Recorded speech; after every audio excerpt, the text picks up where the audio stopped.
Buenas tardes nuevamente a todos los asistentes. Les habla Estela Guevara, hago parte del equipo de educación continua de la Universidad de los Andes. El día de hoy queremos iniciar esta webinar agradeciéndoles a todos ustedes su asistencia. Esta es una actividad que hace parte del ciclo de charlas gratuitas online que la Dirección de Educación Continua de UniAndes, en compañía con diferentes facultades de la universidad, ha organizado. En este caso puntualmente lo estamos haciendo con la Facultad de Ingeniería, específicamente con el Departamento de Ingeniería Eléctrica y Electrónica. Nuestra intención con estas actividades es poder ofrecerles a todos ustedes nuevas alternativas para que continúen aprendiendo en cada momento de su vida sin importar el lugar en el que se encuentren. De esta forma, les contamos que el día de hoy nos acompaña el profesor Luis Felipe Giraldo Trujillo. El profesor Giraldo es doctor en Ingeniería Eléctrica de la Universidad Estatal de Ohio, en Estados Unidos. Actualmente es profesor asistente del Departamento de Ingeniería Eléctrica y Electrónica de la Universidad de los Andes. Sus líneas de investigación están orientadas al desarrollo de proyectos donde la tecnología y el desarrollo social van de la mano. Antes de iniciar con su intervención, queremos contarles a todos ustedes un poco cómo será la dinámica de esta actividad. Iniciaremos con la presentación que el profesor ha preparado y después tendremos un espacio de preguntas, por lo cual la invitación en este momento es a que durante el transcurso de la actividad nos compartan las inquietudes o comentarios que tengan sobre esta temática, y lo pueden hacer escribiendo al espacio de preguntas y respuestas o PIR, o también pueden hacerlo escribiéndole de forma directa a través del chat al panelista que se llama preguntas y respuestas. Recuerden que también tenemos la posibilidad de consultar sobre aspectos técnicos al panelista que se llama soporte técnico. Así que sin más preámbulos, entonces iniciemos con esta actividad. Profesor, bienvenido y bienvenidos todos ustedes. Bueno, muchas gracias, Estela. Bienvenidos a todos los participantes de esta charla. Muchas gracias por asistir. Entonces vamos a hablar un poco de qué es lo que es el Machine Learning. Es un término que hoy en día ha estado sonando mucho, está siendo aplicado en una infinidad de áreas, que no solo en ingeniería, física, química, sino marketing, finanzas, administración y muchas cosas. Entonces en esta charla el objetivo mío es mostrarles a ustedes un poco la idea de lo que es Machine Learning, por un lado, y les voy a explicar un poco uno de los métodos clásicos de Machine Learning. Nos vamos a entrar un poquito en lo que es la matemática de ese método. Entonces les voy a hablar, como les decía, primero los conceptos básicos y después nos vamos a meter un poquito más en la matemática del asunto. Entonces, ¿qué es Machine Learning? El Machine Learning, a pesar de que hoy en día pues, está tomando mucha fuerza en las diferentes aplicaciones que tenemos en la inteligencia artificial, es un concepto que lleva muchos años circulando y siendo desarrollado. Ha tomado muchos nombres a lo largo de la historia. Hoy lo conocemos como Machine Learning, pero nosotros conceptos que tenemos en Machine Learning lo podemos ver en muchos otros lados. Entonces, todo lo que se llama analítica de datos, la inteligencia artificial, reconocimiento de patrones, minería de datos, aprendizaje estadístico. Al final, todas estas áreas traslapan en herramientas que al final lo que hacen es, como indico aquí en la presentación, es buscar de manera automática unos patrones en una gran cantidad de datos para nosotros poder realizar o hacer una toma de decisiones.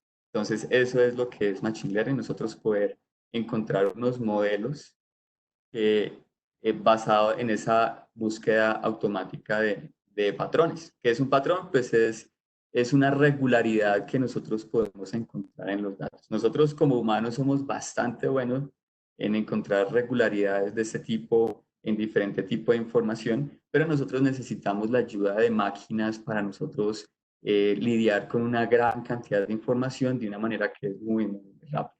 Para nosotros crear unos modelos que nos permiten realizar esa toma de decisiones de manera automática.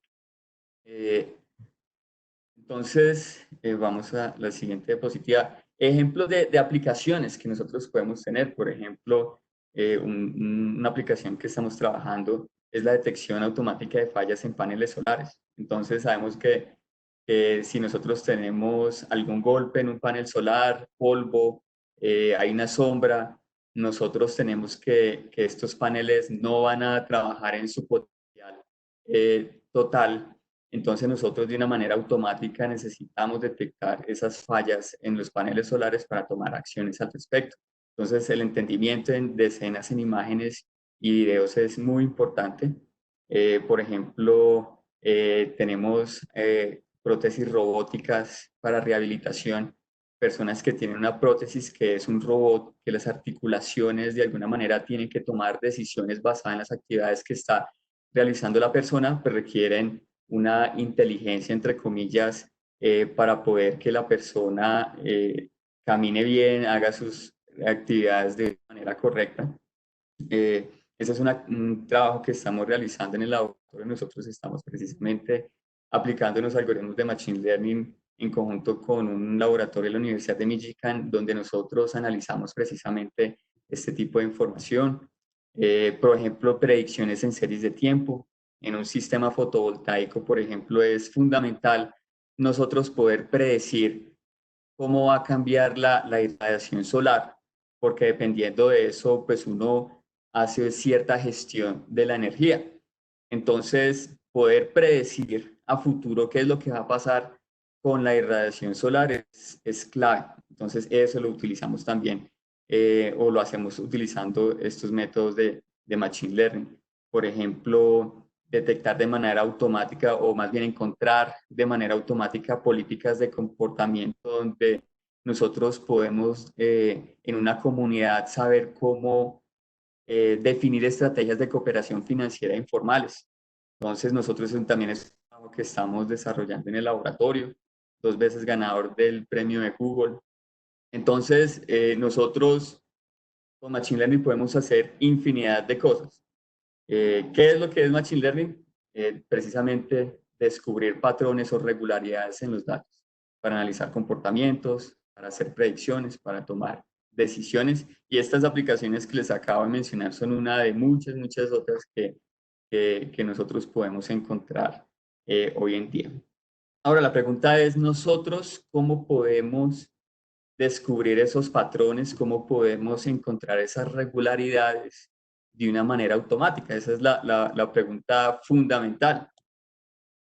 Nosotros, como les decía ahorita, nosotros somos muy buenos para nosotros encontrar esas regularidades en imágenes, en información, en texto, pero cuando nosotros tenemos que procesar mucha, mucha información de una manera rápida, pues ya no somos tan buenos. Entonces aquí es donde nosotros tenemos que realizarlo de una manera automática utilizando algún tipo de procesador.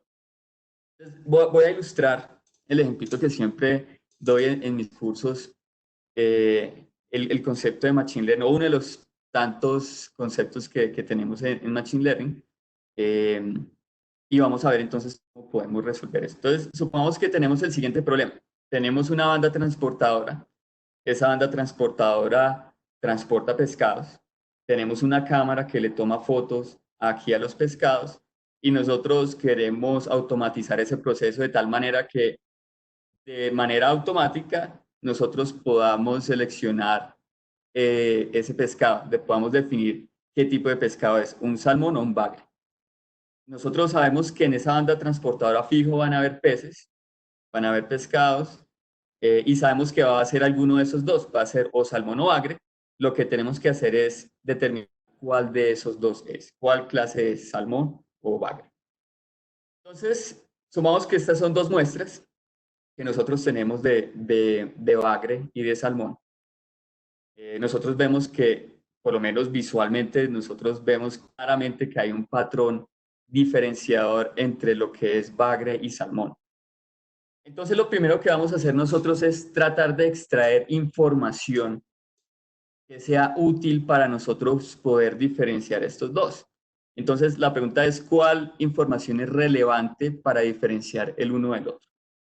Entonces, tenemos unas opciones, por ejemplo, número de escamas. ¿Será que nosotros, basado en la imagen, contamos las escamas y con eso es suficiente para saber qué tipo de pez es el que tenemos ahí en la imagen? ¿O el color?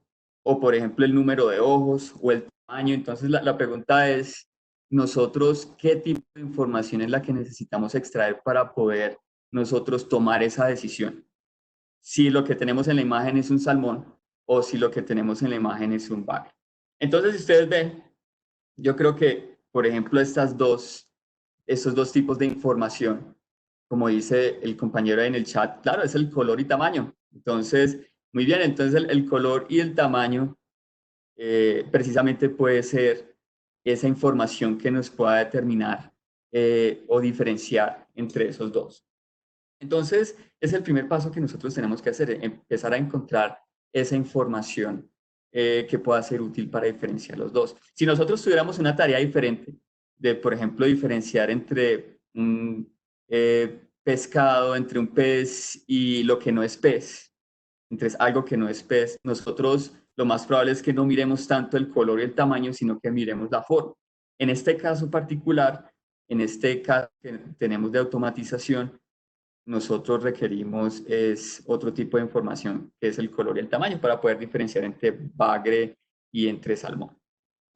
Listo, entonces, fijémonos en la gráfica que tenemos acá. Entonces nosotros para cada imagen o muestras que ya nos dieron, para cada imagen, para cada muestra, nosotros le vamos a sacar o vamos a cuantificar de alguna manera el color y el tamaño. Supongamos que entre más grande es ese numerito de color, significa que vamos a tener una intensidad mayor, por ejemplo, algo relacionado con este color del salmón. Supongamos que nos van a dar magnitudes de este color más grandes. El tamaño, pues tenemos que entre más grande el pez, pues vamos a tener un elemento en este eje que va a ser más grande. Entonces, cada puntico de estos que tenemos aquí con una X corresponde a la imagen de un pez. Una vez nosotros hayamos extraído la información del pez en esa imagen. Supongamos que tenemos esta X de acá, que es un salmón. Nosotros, ¿qué tenemos? Este salmón tiene un tamaño que está más o menos en este orden y tenemos un color, una intensidad de color que está más o menos en este lugar de acá. Si nosotros miramos, por ejemplo, este bagre, estos circulitos de acá grises son los bagres. Nosotros tenemos que estos bagres van a tener un tamaño mucho mayor que usualmente tiene un salmón, pero vamos a tener una intensidad de color más pequeña. Entonces, si ustedes ven, nosotros tomamos la imagen que puede tener miles de píxeles y la estamos representando como un punto que tiene solamente dos elementos, color y tamaño. Entonces, la imagen de miles de píxeles la representamos ahorita como un solo puntico que tiene dos dimensiones. Tiene una dimensión tamaño y tiene una dimensión color. Y si nosotros vemos, entonces tenemos acá esa distribución de las muestras de salmón y bagre. Entonces, si nosotros vemos, nosotros nos podemos preguntar, ¿será que hay un patrón diferenciador entre estos elementos? Entonces, yo creo que la respuesta aquí es sí. Nosotros vemos que el salmón o las imágenes de salmón tienden a tener cierto patrón, están agrupados en cierta región de este espacio que tenemos de color y tamaño. Los bagres entonces van a estar agrupados de otra manera. Entonces, definitivamente existe un patrón diferenciado. Ahora, la pregunta es, bueno, ¿qué pasa si yo tengo una muestra de un pez desconocido? Ya estos rojos, ya sé que son salmones. Los grises, ya sé que eso es bagre. Ahorita me llega a mí una imagen, no sé qué es, y yo le calculo la intensidad de color, le calculo el tamaño y la ubicamos acá. La pregunta es, ¿cuál clase sería ese pez? ¿Será salmón o bagre? Si nosotros vemos el patrón o esa regularidad,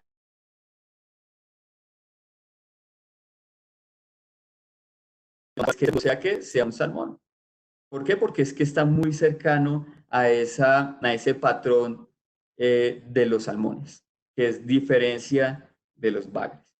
Entonces, nosotros, ya con esto, nosotros tenemos una idea de cómo de una manera automática nosotros podemos definir una estrategia para nosotros. Para que nosotros cuando encontremos una imagen de la que no sabemos qué tipo de pez es, nosotros de una manera automática podamos definir si esto es un salmón o un bagre. Una forma de hacerlo, hay varias formas de hacerlo, es simplemente encontrar una función que nos separa aquella nube de puntos que está relacionada con el bagre y aquella nube de puntos que está relacionada con lo que es salmón. Entonces, si yo encuentro una función, en este caso estoy encontrando una función lineal, esta es una recta, esta función lineal me está separando estas dos regiones. Y ya puedo definir entonces un modelo de decisión. Este modelo de decisión, ¿qué me dice? Todo lo que esté por debajo de la recta, voy a llamarlo bagre. Todo lo que esté por encima de la recta, voy a llamarlo salmón. Entonces, si a mí me llega un dato nuevo, a ese dato nuevo yo le voy a calcular de manera automática la intensidad de color y el tamaño, porque yo sé que fijo eso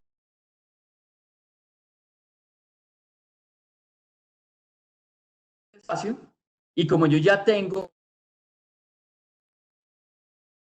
¿qué hacemos? Pues un salmón, si está por debajo, entonces decimos que es un bagre. Este tipo de modelos es lo que nosotros hacemos en Machine Learning, en las diferentes tareas que podemos hacer en Machine Learning. Entonces, nosotros, ¿cuál es el proceso que usualmente deberíamos trabajar aquí? Por un lado, tenemos que tener unos datos para entrenar. ¿Qué significa esos datos para entrenar? Devolvamos. Primero, conocer cuáles son los datos o las imágenes de salmones y tenemos que tener ya muestras de lo que son bagres. Si nosotros no tenemos unas muestras previas que llamamos datos de entrenamiento, podemos definir esta función que tenemos aquí en verde, que es una recta. Entonces nosotros primero que tenemos unos datos que llamamos datos de entrenamiento. En realidad buscamos ese patrón, que en este caso es que aquí en esta región tenemos a los salmones y en esta región tenemos a los bagres. Entonces primero tenemos que tener unos datos para entrenar. Segundo, cuando tenemos esos datos para entrenar, extraemos la información relevante. En el caso de los peces, ¿cuál era la información relevante? Pues color y tamaño. ¿Por qué número de ojos no? Porque es que no nos sirve para diferenciar entre un salmón y un bagre. De pronto para hacer otras cosas sí nos serviría el número de ojos, pero en este caso no nos sirve el número de ojos. Entonces, color y tamaño o representa esa información que es relevante para nosotros poder hacer una clasificación, poder identificar ese patrón. Después, ¿qué hacemos? Encontramos el modelo, encontramos ese modelo. Entonces tenemos este modelo que es el que nos permite nosotros poder hacer. En este caso, ¿cuál vendría a ser el modelo? Vendría a ser esta línea recta. Este es el modelo que encontramos, una función. Ese modelo que lo encontramos a partir de los datos de entrenamiento. Utilizamos los datos de entrenamiento para encontrar esta línea verde. Ese modelo ya lo podemos utilizar a futuro para poder reconocer el pez. ¿Cómo es el reconocimiento del pez? Pues con este modelo de decisión. Es salmón si está por encima de esa línea verde y si bagre si está por debajo de la línea verde. Entonces, este es un diagrama usual, en este tipo de tareas que tenemos en Machine Learning. Hay muchas otras, pero en este caso nosotros tenemos, para poder hacer este tipo de clasificación, este es un esquema usual. Datos para entrenar, extracción de información relevante, encontrar ese modelo, que hay muchas formas de extraer ese modelo, y tenemos entonces ya la clasificación. Entonces, nosotros tenemos en este tipo de esquemas, tenemos dos etapas. Una etapa que llamamos entrenamiento, que es cuando nosotros tenemos los datos de entrenamiento, extraemos la información relevante, diseñamos el modelo de clasificación que vendría a ser esta recta, a partir de estos datos de entrenamiento, que nos permite diferenciar entre las dos clases que en este caso teníamos, pueden haber más clases, y después ya viene la etapa de prueba, que es cuando nosotros ya ponemos a funcionar nuestro modelo de Machine Learning para poderlo aplicar y aplicarlo en nuestro problema, que en este caso pues era la automatización de una clasificación de pescados, bagre o salmón.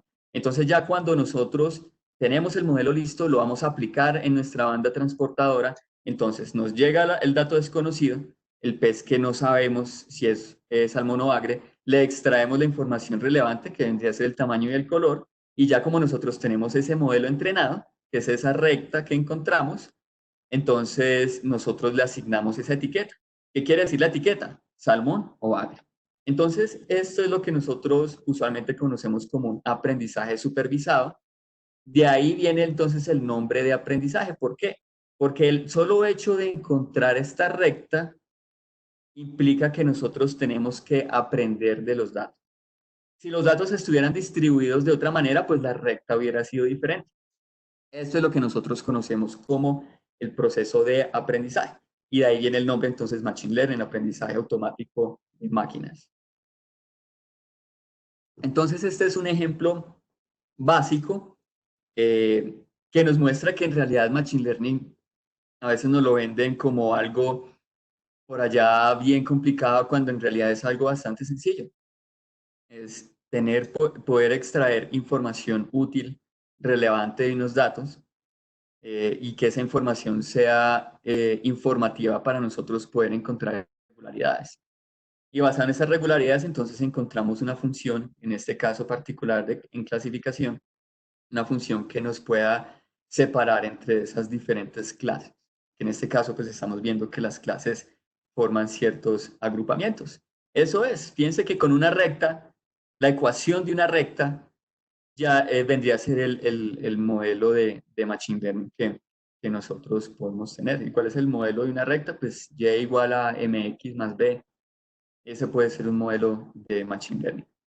Pero ¿qué tenemos? Algo importantísimo aquí, pues, hacer la extracción de la información relevante.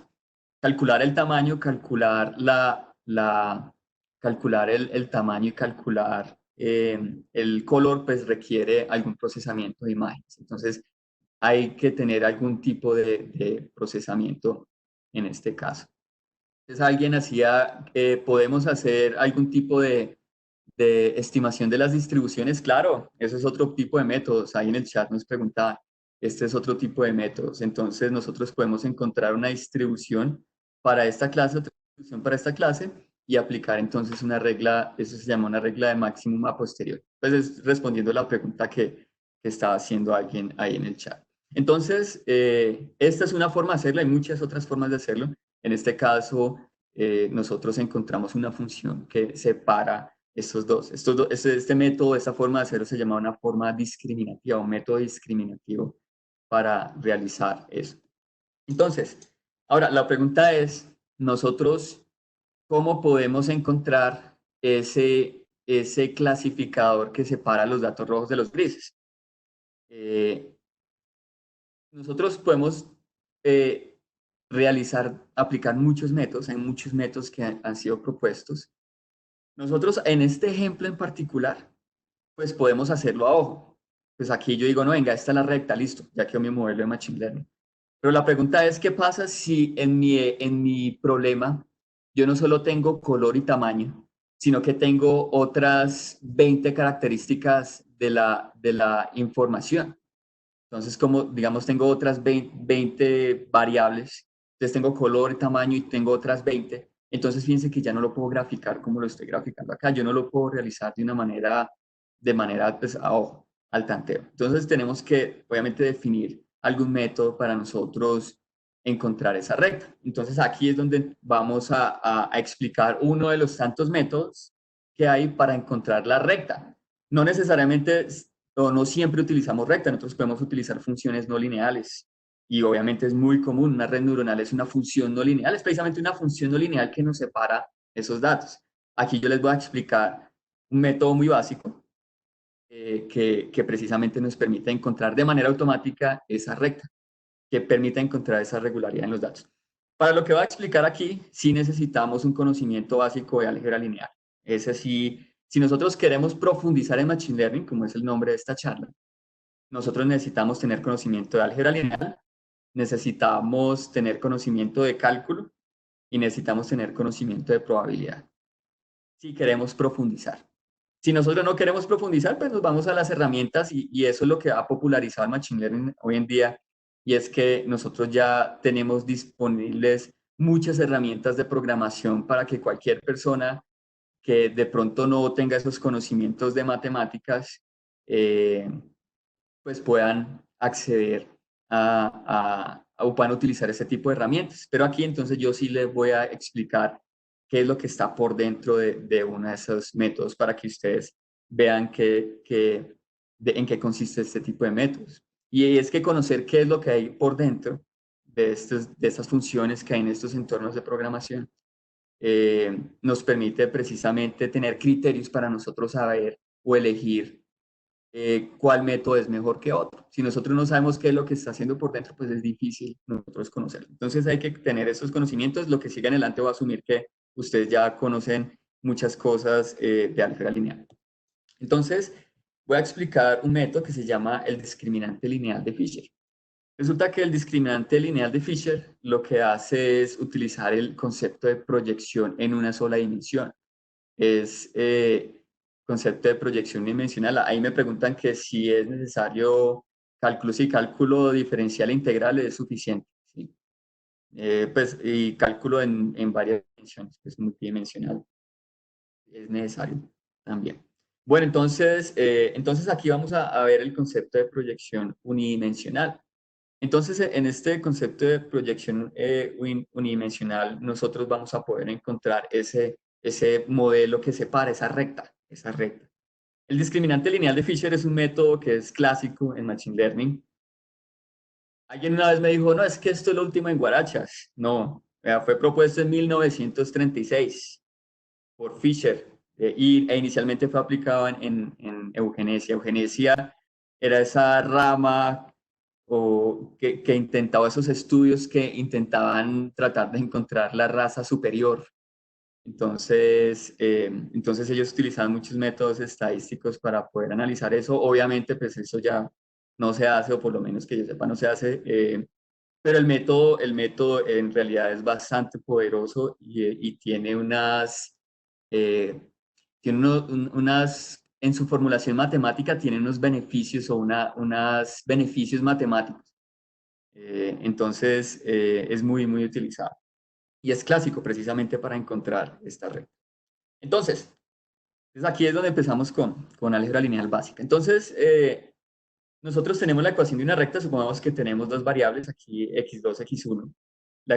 Tenemos la ecuación de una recta, x2 igual a 2x1. Resulta que esta ecuación, pues yo la estoy planteando de otra manera. Simplemente paso a restar este término, nos queda la ecuación de esta recta que tenemos aquí. Supongamos que esta es la recta que estamos definiendo a través de esta ecuación. Resulta que este menos 2 y 1 vienen a ser los parámetros de la recta. Entonces, si yo cambio este menos 2 y este menos 1, pues obviamente esta recta va a cambiar. Encontrar esta recta, pues implica encontrar estos parámetros que nosotros tenemos aquí. Y resulta que estos parámetros que tenemos aquí, si nosotros vemos, al final de cuentas forman un vector que es perpendicular a la recta. Si nosotros tenemos esta recta, que es precisamente esta que está aquí, el vector perpendicular a esta recta, si nosotros lo graficamos, menos 2, 1, viene a ser este vector que está acá. Y este vector pues forma 90 grados con lo que tenemos aquí. Entonces, estos parámetros de la recta precisamente forman un vector perpendicular a esa recta. Resulta que cuando nosotros calculamos el producto punto entre un X, un elemento en este espacio que tenemos aquí de X1 y X2, y entre X y SW, que es el vector perpendicular a la recta, es equivalente o es como si nosotros, o lo que hacemos aquí es proyectar precisamente estos elementos que tenemos aquí en este espacio de x2 y x1, lo estamos proyectando sobre ese vector W. Entonces, si nosotros tenemos aquí estos dos daticos, por ejemplo, y nosotros calculamos el producto punto, ese producto punto al final nos va a generar esa proyección de estos puntos que tenemos aquí sobre ese vector W, que es el vector perpendicular a la recta y que ese vector perpendicular a la recta pues está dado por los parámetros de esa recta. Entonces es equivalente a yo tener estos dos puntos aquí en este espacio y pasarlos y tenerlos aquí en un espacio de esa proyección que nosotros tenemos acá. Si nosotros vemos aquí con numeritos, Si nosotros calculamos, por ejemplo, el producto punto entre este elemento que tenemos acá y este W, pues nosotros nos vamos a tener número acá menos 3. Si calculamos el producto punto entre este elemento que tenemos acá y el W, lo que vamos a tener es un 2. Entonces lo que estamos haciendo es pasar unos puntos que tenemos en dos dimensiones a elementos que están en una sola dimensión. Entonces viene a ser exactamente el mismo dato azulito, pero en lugar de tener aquí este 0.5 y 3, pues vamos a tener esta representación que tenemos acá. Entonces es como si nosotros estuviéramos aplicando una lámpara y estuviéramos proyectando la sombra sobre este plano que tenemos acá. Eso es lo que nosotros tenemos aquí. ¿Y cómo se genera eso? Calcular el producto punto entre el W, que son los parámetros del plano, y este X, que es precisamente el dato que nosotros tenemos en ese espacio de dos dimensiones. ¿Qué puede ser X1 y X2? Pues X1 puede ser color, X2 puede ser tamaño, o viceversa, como nosotros vimos en el ejemplo anterior.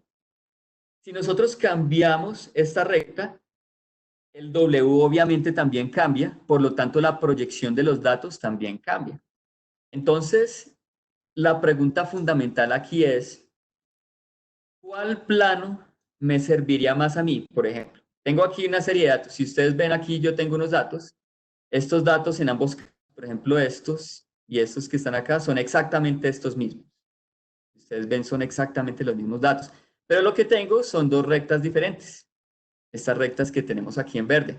Entonces, ¿cuál recta es mejor? Yo necesito una recta que me separe lo rojo de lo gris, los salmones de los bagres. ¿Cuál es mejor? Entonces, esta recta que tenemos aquí, el caso de la izquierda, o tenemos aquí el caso de la derecha. Si ustedes ven, pues la recta que mejor está dando es precisamente, como dice ahí el compañero, los compañeros, el de la izquierda en el chat. Entonces tenemos el de la izquierda. ¿Por qué? Porque nos está separando de una mejor manera. Si nosotros llegáramos a utilizar el de la derecha, pues lo que estaríamos haciendo es clasificando de una manera incorrecta. Ahora, si ustedes ven, voy a quitar esta anotación, si ustedes ven, nosotros, cuando esta gráfica que sigue es exactamente esta misma, pero entonces proyectando sobre ese vector perpendicular acá en las rectas. Entonces esta recta verde tiene un vector perpendicular y esta recta verde tiene otro vector perpendicular.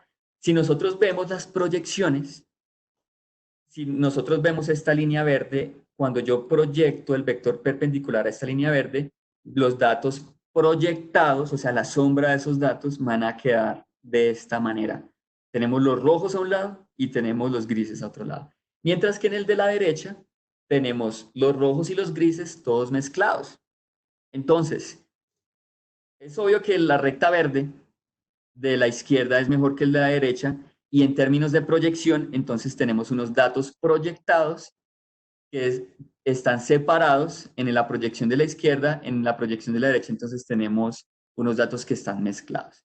Fíjense que los datos como tal no cambian, los datos son los mismos. Lo que cambia es la proyección de los datos. ¿Por qué? Porque la recta está cambiando. La proyección de los datos sí cambia. Entonces, ¿cuál proyección me sirve más? La de la izquierda. Ahora, matemáticamente, ¿eso qué implica? Resulta que yo quiero una proyección, una recta que me genere una proyección o una sombra, donde el promedio de los datos rojos esté lo más separado del promedio de los datos grises. ¿Listo? Y yo quiero que los datos proyectados rojos tengan una dispersión o una varianza lo más pequeña posible, y lo mismo para los grises. Es decir, yo quiero que los rojos estén lo más apeñuscados posible. Y lo mismo los grises. Yo quiero que estén lo más juntos posibles en su proyección, la sombra. Pero, o sea, lo más juntos posibles entre los rojos, lo más juntos posible entre los grises, pero los rojos, el promedio de los rojos, lo más separado de los grises que queremos. Entonces nosotros queremos que la proyección sea tal que los rojos queden lo suficientemente separados, o la proyección de los rojos queden lo suficientemente separados de los grises, y la proyección entre clases, o sea, dentro de la misma clase, estén lo más apretados posible. Yo no quiero que sean dispersos. Eso es lo que hacemos en el discriminante lineal de Fisher. Ahora, esto que tenemos en palabras lo podemos pasar de una manera matemática a lo siguiente. Si ustedes ven esto que está aquí, Esto que está aquí, voy a señalarlo. Entonces, esto que tenemos acá es el iésimo dato del pescado proyectado. O sea, esto que tenemos acá es la proyección. Esta es la proyección. Y al nosotros hacer este cálculo, ¿qué estamos haciendo? Estamos promediando todos los datos rojos proyectados. Esta M es la cantidad de salmones que tenemos, todos los rojos. ¿Qué tenemos aquí? Los datos proyectados, pero son los datos grises, o sea, los bagres. Y este es el total de datos de bagres que tenemos. Entonces, ¿qué tenemos acá? El promedio. Fíjense, estamos sumando los datos y dividiéndolos sobre el total de los datos grises. Estamos sumando la cantidad de datos grises sobre el total de los datos grises. Entonces, lo que tenemos aquí es un promedio. Este que tenemos aquí es un promedio de los datos rojos. Y lo que tenemos aquí a mano derecha es un promedio de los datos grises, pero proyectados. Es el promedio proyectado. ¿Listo? Eso por un lado. Entonces, por otro lado, entonces, ¿qué tenemos? Entonces, tenemos, por un lado, que calcular el promedio y por otro lado, tenemos que calcular la varianza. Entonces, resulta que esta es la varianza de los datos proyectados. Entonces, claro, alguien me pregunta, ¿el promedio depende de la distribución de los datos? Claro, claro que sí, depende de la distribución de los datos y depende de la proyección. Si yo estoy trabajando con una proyección y yo la cambio, pues ese promedio va a cambiar, claro que sí. Entonces, si ustedes ven aquí, lo que estoy calculando es la varianza o la dispersión, qué tan dispersos están los rojos, pero los proyectados. Entonces, yo lo que hago es coger ese iésimo dato rojo, ese salmón, lo proyecto, le calculo la sombra, le resto la media, o sea, ese promedio, y lo elevo al cuadrado. Y eso lo sumo para todos los salmones, para todos los rojos. Esto es lo que uno conoce como la varianza de un dato. Y aquí lo que tenemos es lo mismo para los grises. Entonces proyectamos los grises, le restamos la media de los grises, elevamos al cuadrado y sumamos todo. Entonces eso es lo que tenemos aquí. Entonces por un lado tenemos la dispersión de los datos rojos y los datos grises y por otro lado tenemos el promedio de los datos rojos y los datos grises. Fíjense que este promedio cambia dependiendo del W. Tenemos este W, tenemos este W acá y tenemos este W acá. En el discriminante lineal de Fisher, ¿qué queremos hacer? Encontrar el W tal que se maximice la distancia entre los promedios de los rojos y el promedio de los grises, entre el promedio de los rojos y el promedio de los grises. Elevamos al cuadrado para que si uno es mayor que otro y es negativo, entonces ese signo no nos afecta. Entonces elevamos al cuadrado, restamos los rojos de los grises, esto nos da la distancia entre las medias y entonces tenemos aquí la división. Alguien me preguntaba que si le restaba -1. Sí, hay dos estimadores de la varianza. Aquí tenemos un -1 abajo, podemos tener un -1 o podemos tener esta estimación. Cuando tenemos muchos datos, al final ambas estimaciones son muy parecidas. Entonces, esta es una de las formas de estimar la varianza. Entonces, nosotros lo que estamos haciendo es maximizar las medias, la distancia entre las medias, y aquí tenemos maximizar 1 sobre la suma de las varianzas, que es equivalente a minimizar las varianzas. Recuerden que cuando nosotros aumentamos un número que está en el denominador, el resultado nos va a dar un número chiquito. Si tenemos 1 sobre un número y ese número es grande, ese resultado, 1 sobre ese número, nos va a dar un número muy chiquito. Entonces, lo que estamos maximizando es esto, el promedio de los datos rojos y grises, y estamos minimizando la dispersión de los datos rojos y grises. Entonces, resulta que nosotros queremos encontrar el W, que son los parámetros de la recta, que es equivalente a tener ese vector perpendicular, tal que si yo proyecto los datos sobre ese W, la distancia entre las medias se maximice y la varianza se minimice. Eso es lo que estoy haciendo en el discriminante lineal de Fisher. Cuando yo resuelvo este problema de optimización, porque este es un problema de optimización, yo estoy realizando lo que llamamos un aprendizaje. Resolver un problema de optimización en este caso es lo que llamamos aprendizaje. Entonces, estamos aprendiendo del patrón de los datos para yo poder encontrar de manera automática aquella recta ¿qué me separa estos datos? Hay muchos otros criterios. Este es uno solo. Este es un método clásico para nosotros encontrar estas rectas. Hay varios métodos. Este es uno de ellos. Y que es muy interesante. Es interesante. Alguien dice que si podemos colocarle pesos para darle prioridad a las varianzas. Claro que sí. Nosotros podemos ponerle pesos. Listo, podemos ponerle pesos. Sino que el método, nosotros podemos jugar acá con esto. Nosotros podemos modificar esta función como nosotros queramos. Y de aquí es la importancia de nosotros de poder entender qué es lo que hay dentro de esas funciones de Python o de cualquiera que sea el entorno de programación que estemos utilizando, qué es lo que está haciendo por dentro. Porque nosotros podemos irnos a la formulación y empezar a jugar con eso. Digo, no, es que en mi problema yo necesito ponerle unos pesos y darle más prioridad a los rojos. Listo, modifiquemos esta función de optimización. Resolver ese problema de optimización es es lo que llamamos aprendizaje. Hay muchos métodos para resolver ese problema de optimización. Entonces hay ya herramientas para resolver este proceso de optimización. Problema de optimización tiene tres componentes. La función objetivo, que es esta, que es maximizarla. Las variables de decisión, que es el W. ¿Qué es el W? Pues el peso, es los pesos de la recta, es la recta, es la recta. Y el espacio donde nosotros estamos buscando. ¿Dónde buscamos? Las variables que definen qué es lo que estamos buscando y la función objetivo. ¿Para qué sirve la función objetivo? La función objetivo nos sirve para saber cuál solución, o sea, una solución candidata, cuál es mejor que la otra. Entonces, ¿yo qué recta elijo? ¿Esta recta o una recta que me atraviesa los datos? Pues yo prefiero esta recta. ¿Cuál es el criterio? La proyección a una sola dimensión. ¿Qué es la proyección a una sola dimensión? Es como si yo tuviera una sombra sobre los datos. Entonces, este es uno de los métodos más utilizados. El objetivo pues, de esta charla era mostrarles que en Machine Learning pues, hay muchas herramientas que tenemos y que es importante nosotros conocer qué es lo que hay por dentro. Necesitamos tener unos fundamentos matemáticos, pero tampoco tan sofisticados.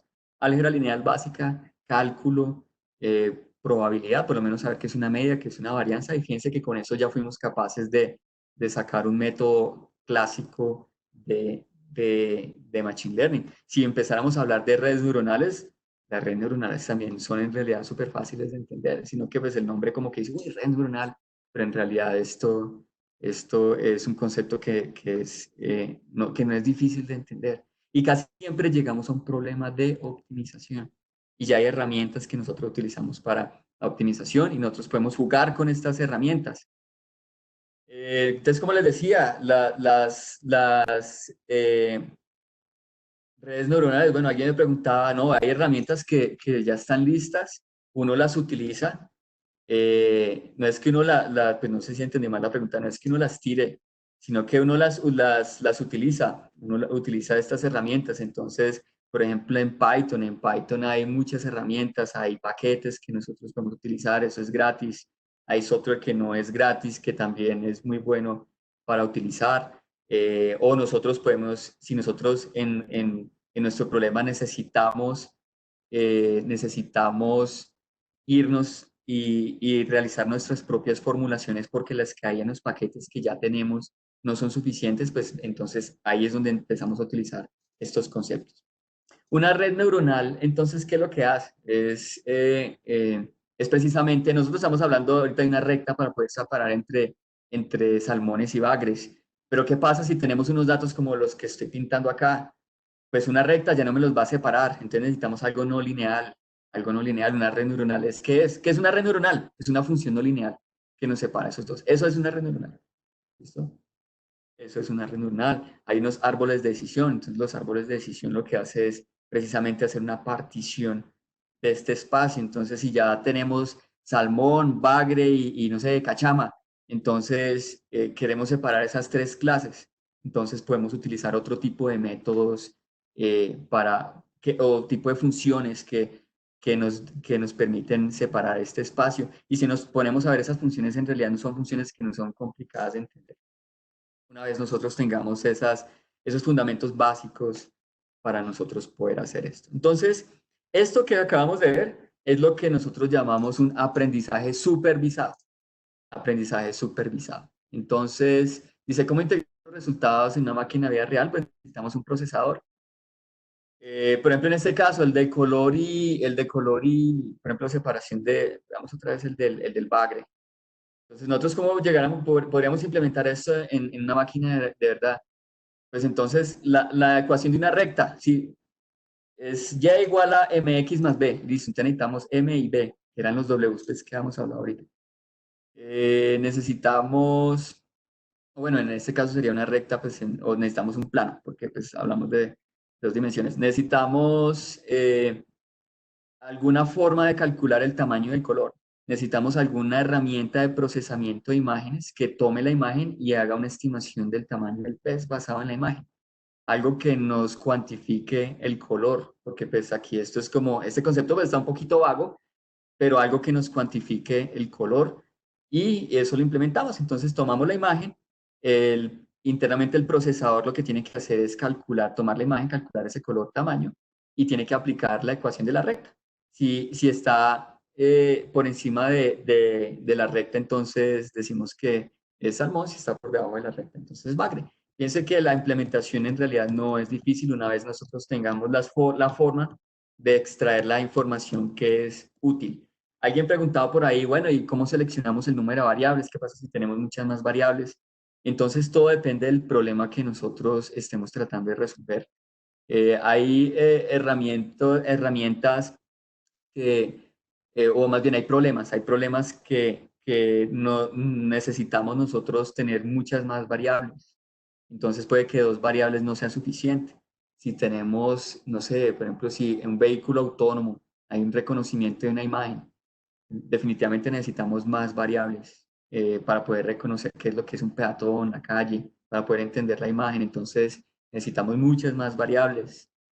¿Cuántas variables? Pues al final lo que uno hace es empezar a probar hasta que nos dé una buena clasificación, un buen entendimiento de la imagen. Herramientas, entonces en Python tenemos ahí entornos de programación como R, está MATLAB, entonces bueno, alguien preguntaba, bueno, alguien nos dice, bueno, ¿qué pasa si aquí el ejemplo que yo estoy dando es de una recta que pasa por el origen? Si no pasa la recta por el origen, entonces vamos a tener un parámetro más, claro, es un parámetro más. Entonces lo que hace uno es que para poder que quede la forma de este producto punto, es que al X, aparte de las dos dimensiones, la adiciona uno un 1. Es como si yo tuviera, por ejemplo, 0.5, 3 y 1 de tal manera que me quede ya no en el origen, sino que me quede cruzando en algún otro punto de Y. Es como si yo estuviera agregando aquí otro W, y acá yo le agrego un 1 para que me quede la ecuación de una recta que no pasa por el origen. Sí, buena pregunta. Pero esos son ya detalles matemáticos. Este ejemplo era más como para ilustrar eso. Entonces, ¿qué pasa si un pez se filtra? Listo, claro, en la práctica, o sea, este ejemplito que yo estoy pintando acá es el ejemplo perfecto donde hay una separación perfecta, pero usualmente nosotros vamos a tener ejemplos así donde nosotros siempre vamos a tener un error. Entonces, ¿qué hay que hacer? Entonces, ¿qué hay que hacer? Nosotros tenemos que encontrar una función que minimice el error lo más posible. Siempre va a haber un error, así sea chiquito. Pero siempre se van a filtrar, digamos, unos bagres, algún bagre que se parece a un salmón o un salmón que se parece a un bagre. Entonces, me parece que aquí siempre va a haber un error, entonces uno tiene que buscar esa función que separa, minimizando el mayor error, el error posible, minimizando en lo posible ese error. ¿Qué pasa si yo esta función no la tuviera aquí, sino que, por ejemplo, yo tuviera una función que está acá? Entonces, pues si ustedes ven el error va a ser grandísimo, entonces es mejor buscar aquella que dice el error. Entonces esa que yo tenía, que había graficado acá, esta que de la red neuronal, por ejemplo, esa va a generar errores, sí, pero pues es lo mejor que nosotros podríamos obtener, o por lo menos que como la pinté aquí. Entonces siempre vamos a tener un error. Cuando a mí me traen en una aplicación real y me dicen, no, es que yo obtuve un 100% de precisión, o sea, un error cero, o me dicen 99.9%, yo digo, o el error, o el problema es trivial, o hay algo aquí que usted me está macheteando. Porque es que es difícil que en un problema práctico, o por lo menos con los que les mostré al principio, nosotros podamos obtener un error cero, un error muy, muy, muy, muy, muy chiquito. Entonces, siempre, eso podríamos eliminar datos en ese caso. Bueno, eso depende, pues hay que, si, uno muchas veces elimina datos porque puede ser que sean, eso es lo que se llama un outliers, que no siguen un patrón, pero no es que uno empiece a eliminar así, porque eso sería machete. Entonces, uno podría eliminar, pero siempre y cuando sean datos anómalos. Y usted diga, uy, este salmón está raro, este salmón está raro. Entonces, sí. Entonces, bueno, esto es como una idea general de lo que tenemos en Machine Learning. Alguien precisamente preguntaba que si habían otros cursos de maestría o algo así donde nosotros podamos profundizar. Entonces, sí, definitivamente hay más cursos. Pues precisamente les iba a hablar, ahorita sigue una ronda de preguntas.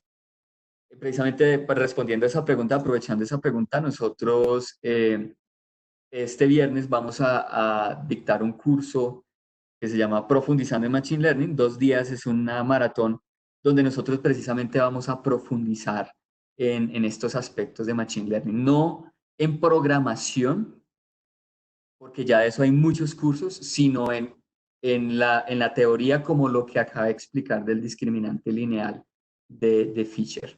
Entonces, entonces, en este curso, pues para los que están interesados, entonces, ahí para los que de pronto son uniandinos o egresados, tienen un descuento importante. Entonces es un curso y que requiere unos prerequisitos en álgebra lineal, en cálculo, en probabilidad, porque pues como lo que vimos, es como lo que vimos. Sí, son 2 días, ahí preguntaban, son 2 días el curso. Son 10 horas, 2 días. Entonces vamos a ver, como les digo, no es programación, es teoría, como lo que vemos del discriminante lineal de Fisher, y requiere unos prerequisitos en cálculo y probabilidad y álgebra, así como los que vemos ahorita, por lo menos saber qué es una recta, qué es una función. eh, entonces, sí, eso es eso. Dice, ¿por qué no utilizamos español? Lo que pasa es que hay unos términos que son difíciles de traducir. Deep Learning, alguien preguntaba, Deep Learning es aprendizaje profundo, que sería la traducción más directa, pero hay unos que si uno intenta traducirlos, uy, le queda a uno difícil. Entonces, alguien me preguntaba que si esas 10 horas son suficientes. No, no, o sea, son suficientes para dar algo introductorio, ¿Cuál es la diferencia entre Deep Learning y Machine Learning? Lo que pasa es que Deep Learning, hoy en día lo que se conoce como Deep Learning, está más enfocado en redes neuronales que tienen muchas capas de neuronas. Entonces, lo que llama uno una red neuronal profunda. Eso es porque se llama, pero Machine Learning, lo que pasa es que Machine Learning es un conjunto de herramientas que permiten hacer esa búsqueda de patrones y bueno, hay muchos que dicen, no, es que Deep Learning es una cosa, Machine Learning es otra. No, en realidad, pues yo, en mi opinión, me parece que Deep Learning simplemente es un subconjunto de todo lo que uno conoce como Deep Learning. Dice que en qué tipo de industrias o sectores de economía se ha utilizado. Sí, claro, todo lo que tenga que ver con predicciones, todo lo que tenga que ver con modelos de distribución de recursos. Entonces, dice que pertenece a la inteligencia artificial. No, yo diría que más bien la inteligencia artificial toma herramientas de Machine Learning para aplicarlas en sus áreas. Entonces es como, pues yo veo la inteligencia artificial más como una aplicación, pero no, hay gente que incluso hace unos años se ofendía cuando uno decía que Machine Learning era una rama de la inteligencia artificial. Pero no, la base es que hoy en día incluso el término ya es indistinto. Eh, Nos dicen, hablan de inteligencia artificial refiriéndose a estos métodos de machine learning. Entonces, alguien me preguntaba qué pasa si no tengo datos suficientes. O sea, vea, estos métodos de machine learning, alguien preguntaba, bueno, ¿qué pasa si no tengo métodos suficientes? Si no tenemos métodos suficientes, no tenemos datos, qué pena, si no tenemos datos suficientes. Si no tenemos datos suficientes, o sea, el método de Machine Learning aprende de los datos, así como vemos. ¿Qué pasa si nosotros no tenemos la suficiente cantidad de imágenes y de bagres? Pues puede que no encontremos ese patrón, esa regularidad. Entonces, hay una relación entre Machine Learning y Big Data. Lo que pasa es que Big Data es el conjunto de herramientas que se enfoca cuando nosotros tenemos muchos datos. Y en Big Data utilizamos herramientas de Machine Learning. Entonces, hay formulaciones de el discriminante lineal de Fisher para el caso es cuando tenemos muchos datos y requerimos entonces una gran cantidad de cómputo y necesidades de almacenamiento. Listo, bueno, entonces esto va a quedar grabado, esto queda grabado. Yo creo que pueden enviar a los de educación continua, ahí está el correito abajo, pueden contactarse con ellos pues para ver el video. Entonces espero que esto haya quedado lo suficientemente claro. Los invito entonces a tomar este curso, pues para los que puedan tomarlo. Ya en este correo y en la página, ahí en la página ustedes buscan profundizando en Machine Learning, están los costos, los descuentos y todo. Entonces, dice, uy, es que son muchas, muchas. Entonces, muchas preguntas. La última pregunta dice, ¿libros? Sí, hay libros muy buenos. Si ustedes quieren matemática, o sea, así como lo estoy explicando yo, hay un libro que se llama Machine Learning and Pattern Recognition de Bishop. El autor es Bishop, es un libro muy bueno. Hay un libro que se llama Elements of Statistical Learning, que ese libro es como uno de los bases pues, de todo lo que es aprendizaje estadístico y Machine Learning. Esos libros son muy, muy buenos. Hay un libro que se llama Deep Learning de Goodfellow, también es muy, muy bueno.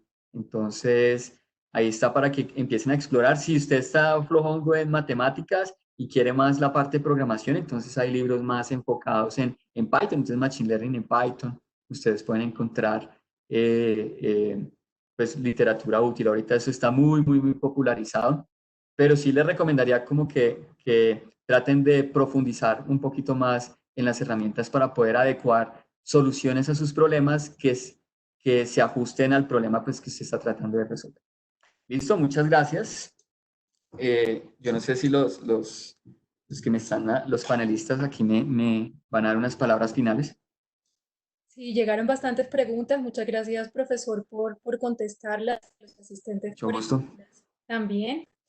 Bueno, en este espacio hemos estado compartiéndoles a través del chat una serie de enlaces. Este último que les acabamos de compartir es un enlace en el que podrán volver a vivir la webinar que acabamos de realizar y también podrán conocer otras actividades como esta que estamos programando, gratuitas, online, para que todos puedan seguir aprendiendo desde su casa.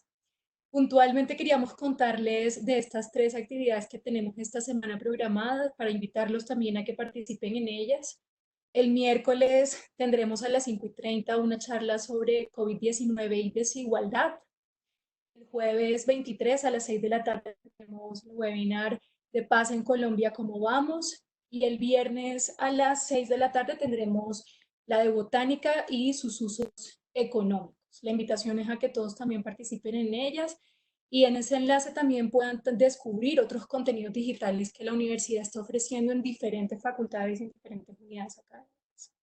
Antes de irse, también les estamos compartiendo este último enlace, que es una encuesta.